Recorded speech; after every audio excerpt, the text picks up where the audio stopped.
Assalamualaikum warahmatullahi wabarakatuh. Saya dari kelompok 5, kelas 12 MIPA 2. Dengan saya Sila Macripah. Saya Cynthia Oktaviani, nomor absen 30. Saya Siti Musbiroh, nomor absen 31. Saya Sulaiman Hadi Permana, nomor absen 32. Nama saya Tia Puspita Dewi, nomor absen 33. Saya Wildatul Laila, nomor absen 34.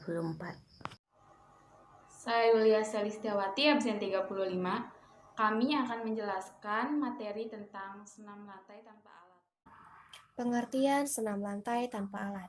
Senam lantai tanpa alat merupakan salah satu dari rumpun senam yang dilakukan di lantai dengan alas matras, yang unsur-unsur gerakannya terdiri dari mengguling, melompat, meloncat, berputar di udara, meloncat ke depan, meloncat ke belakang, menumpu dengan tangan, dan lain sebagainya tanpa menggunakan alat. Sejarah singkat.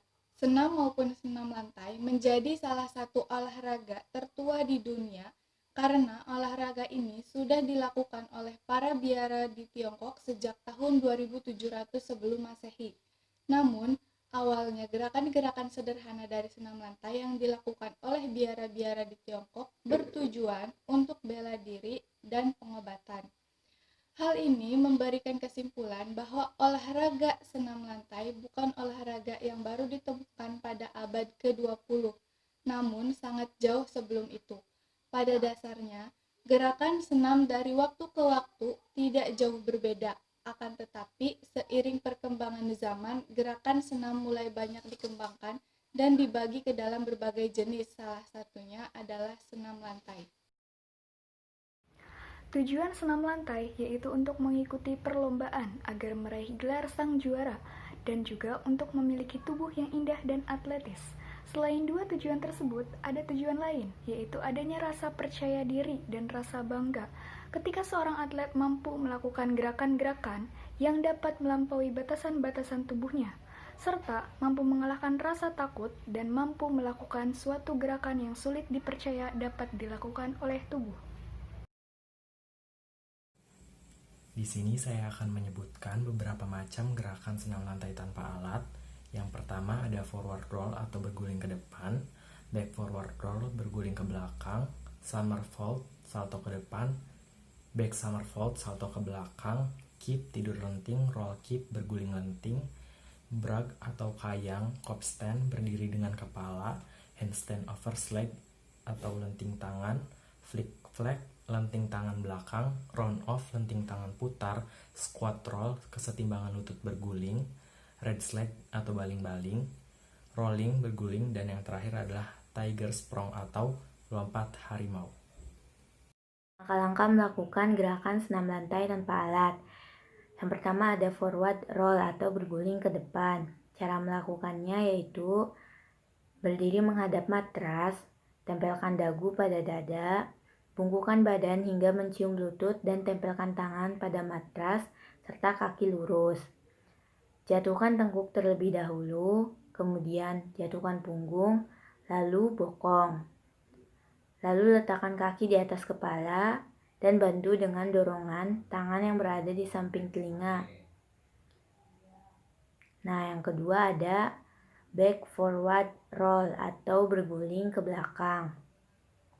Cara melakukannya yaitu posisi jongkok, kedua kaki rapat dan tumit diangkat. Kepala menunduk dan dagu rapat ke dada. Lalu kedua tangan berada di samping telinga dan telapak tangan menghadap ke atas. Kemudian jatuhkan bokong ke belakang dan badan diusahakan tetap bulat. Yang ketiga ada roll keep atau berguling lenting. Cara melakukannya yaitu ambil sikap awal dengan tidur secara telentang di atas matras. Kemudian luruskan kedua kaki sekaligus buat rapat. Kedua tangan pun perlu diletakkan di samping tubuh. Lalu gulingkan ke belakang di mana kedua tungkai masih tetap dalam kondisi lurus supaya kaki bisa berada di dekat kepala. Lalu bengkokkan bagian siku dan telapak tangan bisa menopang di matras. Kemudian bergulinglah ke depan dan di saat yang sama tungkai bisa ditolakkan ke atas depan sambil kedua tangan juga ditolakkan supaya tubuh bisa dalam kondisi melayang seperti busur. Dan pendaratan bisa dilakukan dengan merapatkan kedua kaki dan pinggul yang didorong ke depan sambil dilanjutkan juga dengan gerakan tubuh mengikuti arah rotasi gerakan. Kemudian ada gerakan flag atau lenting tangan belakang. Untuk cara melakukannya, yang pertama ambil ancang-ancang dengan berdiri tegak. Kemudian lakukan gerakan melenting ke belakang sehingga kedua lengan atau telapak tangan bertumpu pada matras. Yang kedua, lakukan tolakan dengan kedua kaki ke atas sehingga kedua kaki bergerak membusur di atas. Selanjutnya, kedua kaki secara bersama-sama mendarat dalam posisi berdiri kembali. Untuk lebih jelas dapat dilihat pada gambar di dalam PowerPoint. Selanjutnya ada gerakan round off atau lenting tangan putar. Untuk cara melakukannya, yang pertama ayunkan kedua lengan ke arah atas sejajar dengan bahu. Lurus ke arah depan, serong ke atas. Yang kedua, sembari mengangkat dan juga melangkahkan kaki kiri ke arah depan, badan diputar ke bagian samping kiri. Secara bersamaan, letakkan kedua telapak tangan pada matras sejajar dengan bahu. Berikutnya, lemparkan kaki kanan dengan lurus ke arah atas, lalu diikuti dengan kaki kiri sehingga berada pada posisi handstand. Lemparkan kedua kaki hingga sejauh mungkin, sehingga kedua kaki serta badan mendarat dengan menghadap ke tempat yang semula. Kemudian, untuk sikap akhir yang dilakukan adalah dengan berdiri tegak. Kedua lengan lurus ke arah atas, serong ke depan. Sedangkan untuk arah pandangan menghadap pada arah permulaan ketika mengambil awalan. Untuk lebih jelasnya dapat dilihat pada gambar yang ditampilkan di dalam PowerPoint. Berikut adalah langkah-langkah untuk melakukan kopstand atau berdiri dengan kepala.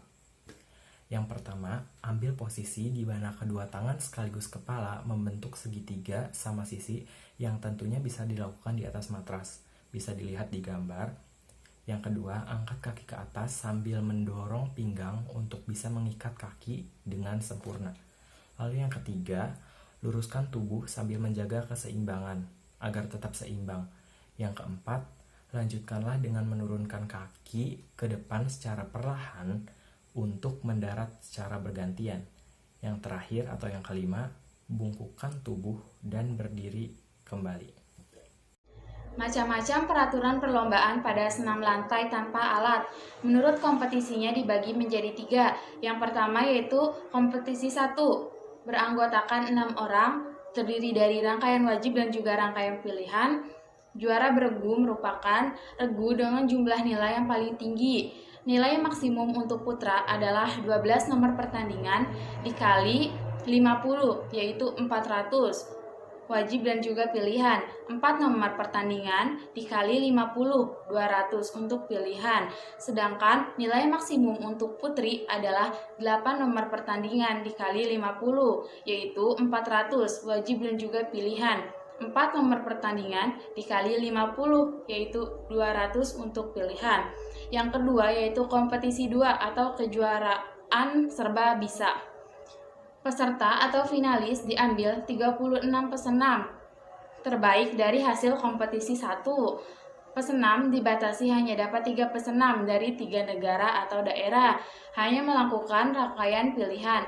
Juara pada kompetisi 1 wajib dan pilihan ditambah dengan nilai kompetisi kedua. Nilai maksimum untuk putra adalah 120, sedangkan untuk putri adalah 80. Kompetisi 3 atau kejuaraan perorangan per alat. Yang pertama, finalis diambil 8 pesenam dari hasil terbaik pada kompetisi 1. Kedua, pesenam dibatasi, hanya 2 pesenam yang dapat ikut dari tiap negara atau daerah dan hanya 3 alat yang boleh diikuti. Ketiga, juara perorangan merupakan pesenam dengan jumlah nilai terbanyak dari kompetisi 1 ditambah dengan kompetisi 3. Tentunya sebelum kita mengikuti perlombaan, kita harus menguasai teknik dasar yang ada pada senam lantai. Setelah menguasai tekniknya, kita harus terus berlatih dan mengasah kemampuan kita dengan cara mengikuti perlombaan yang bertujuan untuk mengukur kemampuan kita. Ketika merasa kemampuan kita masih kurang, kita harus terus berlatih lagi dan juga dapat menggunakan pelatih agar pada saat latihan atau mengikuti perlombaan tidak terkena cedera. Tentunya baik dalam latihan maupun perlombaan, kita juga harus menggunakan perlengkapan yang khusus untuk senam lantai tanpa alat yang bertujuan untuk perlindungan diri sendiri. Karena jika tidak menggunakan perlengkapan yang khusus, takutnya malah terkena cedera.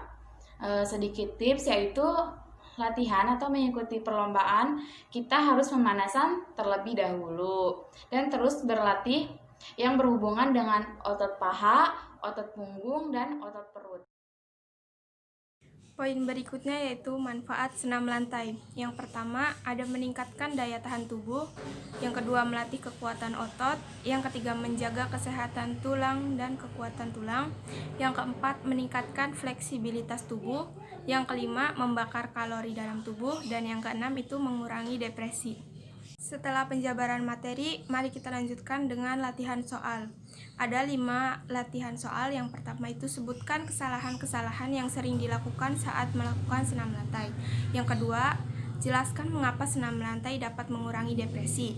Yang ketiga, hal apa saja yang harus diperhatikan saat melakukan senam lantai. Yang keempat, faktor apa saja yang mempengaruhi keberhasilan dalam melakukan senam lantai. Dan yang kelima, yaitu faktor apa saja yang mempengaruhi kegagalan dalam melakukan senam lantai. Sekarang kita akan masuk pada penjabaran dari jawaban soal-soal yang tadi. Yang pertama itu kan tadi kesalahan yang sering dilakukan saat melakukan senam lantai. Jawabannya itu lemparan kaki kurang kuat, lemparan kaki membusur ke arah depan, seharusnya kan ke atas. Kemudian penempatan tangan pertama di lantai terlalu dekat dengan kaki tolak. Yang keempat itu kedua siku dibengkokkan, sikap badan kurang melenting, sikap kepala kurang atau tidak menengadah saat kedua tangan bertumpu di lantai, dan penempatan kaki terakhir yang mendarat terlalu dekat dengan kaki yang pertama mendarat di lantai. Kemudian penjabaran dari soal nomor 2. Soal nomor 2 itu adalah jelaskan mengapa senam lantai dapat mengurangi depresi. Selain baik untuk fisik tubuh, senam lantai juga bagus secara mental. Senam lantai bisa mengurangi depresi karena meningkatkan hormon endorfin. Apa sih hormon endorfin itu? Hormon endorfin adalah zat kimia yang dapat dihasilkan secara alami oleh tubuh dan memiliki peran dalam membantu mengurangi rasa sakit dan memicu perasaan positif. Nah, maka dengan endorfin manusia akan menjadi lebih rileks dan lebih mudah untuk mengontrol emosinya. Jawaban dari soal nomor 3 yaitu hal-hal yang harus diperhatikan waktu melakukan senam lantai. 1. Gunakan matras setiap melakukan senam lantai. 2. Pastikan matras dan keadaan sekitar aman untuk melakukan senam lantai. 3. Letakkan matras di atas lantai atau tanah yang rata dan jauh dari bahaya. 4. Letakkan matras jauh dari dinding ataupun benda yang dapat menyebabkan benturan. 5. Senam lantai dilakukan mulai dari gerakan ringan dan bertahap sampai gerakan yang sulit. 6. Lakukan gerakan pemanasan sebelum melakukan gerakan senam lantai. 7. Senam lantai dilakukan dengan pengawasan guru atau pelatih yang sudah ahli. 8. Setelah melakukan kegiatan senam lantai, simpan matras kembali di tempatnya. Jawaban dari soal nomor 4. 1. Kualitas fisik yang meliputi kelentukan, kekuatan, power, dan daya tahan. 2. Keterampilan. Banyak keterampilan senam tidak ditampilkan tanpa kekuatan yang lebih mendukung kemampuan lain. Kemampuan seperti kecepatan, daya tahan, power, dalam batas tertentu tergantung pada kekuatan. 3. Kualitas motorik yang meliputi keseimbangan dan orientasi ruang. Keseimbangan adalah kemampuan seseorang untuk mempertahankan titik berat badan dekat dengan tubuh atau memperkecil sudut bidang tumpu. Dalam hal ini, unsur keseimbangan merupakan salah satu aspek yang paling penting dalam senam. Orientasi ruang adalah kemampuan seseorang untuk bisa merasakan dan berfungsi dalam situasi seperti posisi jongkok, berguling belakang, dan pada saat berdiri. Jawaban dari soal nomor 5 adalah faktor yang mempengaruhi kegagalan. 1. Kurangnya kemampuan dasar yang dimiliki. 2. Kurangnya bakat khusus yang mendasari. 3. Kurangnya motivasi atau dorongan. 4. Situasi pribadi tertentu emosional yang dialami. 5. Kesehatan tubuh. Sekian presentasi dari kelompok kami, kurang lebihnya mohon maaf. Kami akhiri, wabillahi taufiq wal hidayah. Wassalamualaikum warahmatullahi wabarakatuh. Terima kasih.